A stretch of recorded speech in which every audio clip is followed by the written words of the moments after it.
작은 여행용 가방에 아이를 가두고 그 위에서 뛰기까지 하는 학대로 천안에서는 9살 아동이 숨지는 사건이 있었죠. 법원이 아동 학대로 끝내 숨지게 한 40대 여성에게 징역 22년을 선고했습니다. 아동 학대 치사가 아니라 미필적 고의에 의한 살인이라는 검찰의 주장을 받아들인 겁니다. 고병관 기자가 보도합니다. 지난 6월 41살 A씨는 동거남의 9살 아들을 작은 여행용 가방 2개에 번갈아 가며 7시간 동안 가뒀습니다. 숨을 못 쉬겠다는 피해 아동의 호소에도 친자녀들과 함께 가방 위에 올라가 뛰고 좁은 가방 안에 드라이어기로 뜨거운 바람을 불어넣기까지 했습니다. 검찰은 살인의 고의성이 있다고 보고 살인 혐의로 기소했는데 1심 재판부도 이를 받아들였습니다.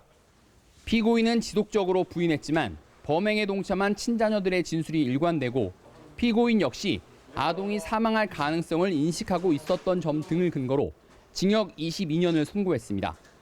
재판부는 특히 범행 수법이 잔혹하고 사리가 느껴지며 피해 아동에 대한 일말의 측은지심도 발견하지 못했다고 선고 이유를 밝혔습니다. 또 아이 학대 사실을 친부가 알게 돼 가정이 흔들릴 위기에 처하자 학대의 흔적이 남지 않는 가방 감금을 선택한 거라고도 덧붙였습니다. 재판부는 피고인이 제출한 수차례의 반성문도 진지한 반성 대신 변명과 책임 회피로 일관하고 있다고 꼬집었습니다.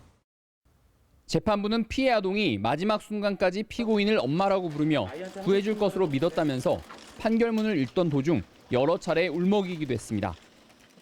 시민단체들은 아동학대로 인한 사망의 양형 기준을 더 높여야 한다고 주장했습니다.